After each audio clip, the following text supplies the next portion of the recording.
Well, hey guys, as you can see, I'm in a different part of the shop today. The reason is I'm going to be setting up my new Motovlog helmet. What I got? A biltwell lane splitter. So this is the helmet I'm going to be setting up and transferring everything from my aircon airflight over to it.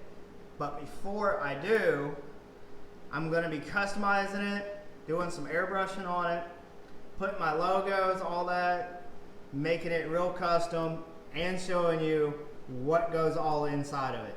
So from the mic to the airbrushing, I'm going to be showing you everything.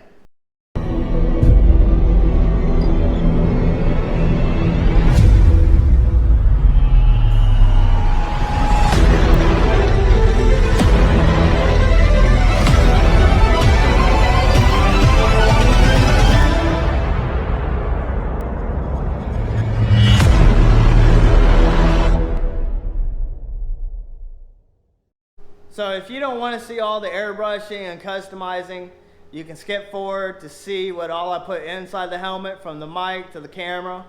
And if you're new to the channel, I'm CJ. Make sure to hit that subscribe button, like button, notification bell, so you get notified every time I post a video. It just might intrigue you.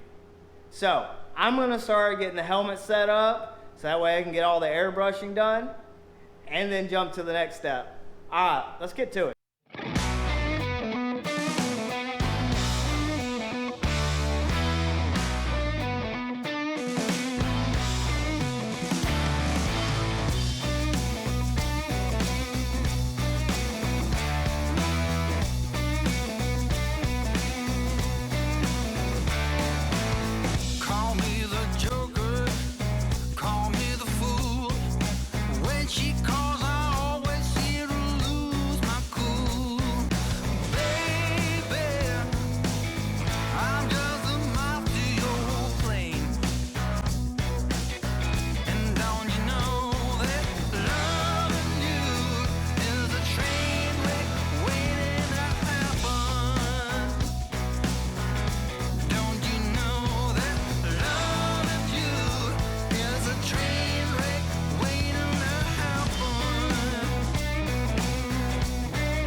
Well guys, the Bitwell lane splitter is now ready to be put together. I think it came out looking amazing. Now it's nowhere near as showy as my Icon Airflight. It has that more ghostly effect to it. You have to be up close to see all the details. But again, I think it came out looking amazing, putting my own custom touches on it. It makes it stand out from any other helmet by doing that, in my own opinion. Now, I'm not really going to review the Bitwell lane splitter right now. And the reason is, I haven't rode with it for thousands of miles, put it to the test, anything like that. Now, one thing I can already tell, that it is lighter than my Icon Airflight. And that's going to be a great thing for me because I am adding a camera to the front of it. So with adding a camera, that adds weight. So with the helmet already being lighter, I think that's going to help out greatly. Now, there's a lot of reasons why I am changing from the Icon Airflight over to the lane splitter. One is the front right here. So you can tell the visor on the Icon Airflight goes all the way down. Well, putting a camera there, I could do it with chin mounts. But the big thing is when I want some wind in there, I'd have to have so much cable for the mic to where it'd just be hanging out the side when I close it. Don't really want that, so I have to mount it onto the side of the helmet. With the lane splitter, I can put the camera straight in front where you get more eye view of what I'm seeing. So I think that's going to make for the footage being better. So let's get into what's all going on this helmet and what's going in. So the mount that I'm going to be using is from Chin Mounts. They make a variety of mounts to fit whatever helmet that you're running. So if you're planning on putting a camera on your helmet, you need to go check these guys out. Now, I've gone ahead and see where I need to place this so it's not too high on the helmet or too low.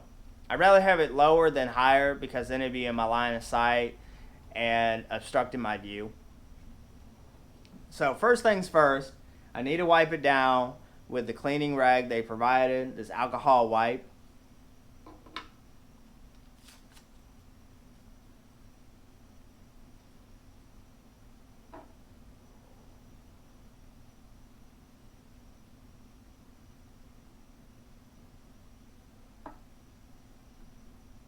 Now that it's dry, I can put the mount on. So I need to heat up the adhesive, which luckily I just found a higher dryer laying around because I'm not at the shop and don't have a heat gun. So this will work just as well. So I'm going to heat this up and be able to place it on there.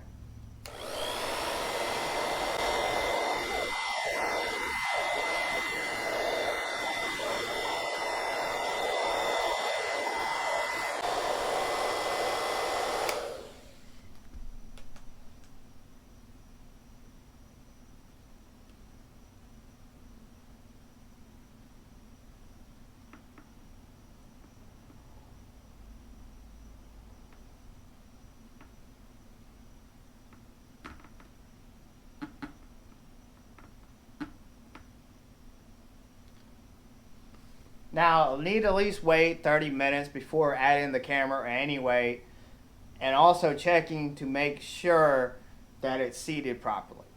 Because you don't want it coming off going down the road because, you know, the cameras aren't cheap. This you can replace, but a camera, that gets a little pricey. So you want to make sure that it's on there solid. Now, the mic that's going to be going in there is a giant squid mic.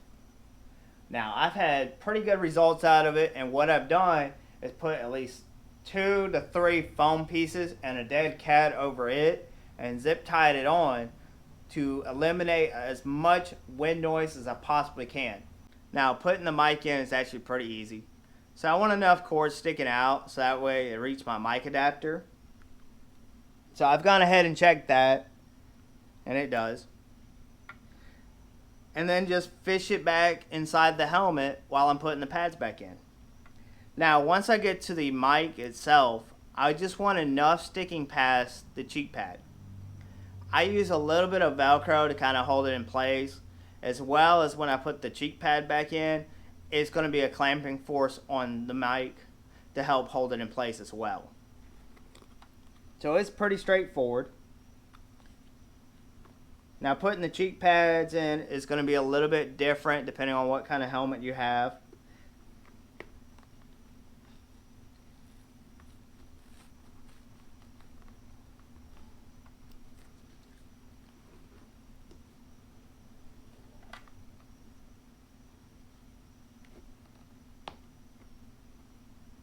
So there you have it, the biltwell lane splitter all set up for me for my new Motovlog helmet. So I went from my Icon Airflight over to this helmet, and I can already tell it's a little bit snugger fit, but that's not a bad thing. So that way it's not moving around on my head, and it's lighter. And lighter to me is a great thing with adding more weight with the camera. So reducing the weight in one area and adding in the other will even it out. So I hope you like the content, and if you do, make sure to hit that subscribe button, like button, notification bell, so you get more content like this. You know, hopefully I'll add a little bit more airbrushing on the channel, but I'll see you guys next time.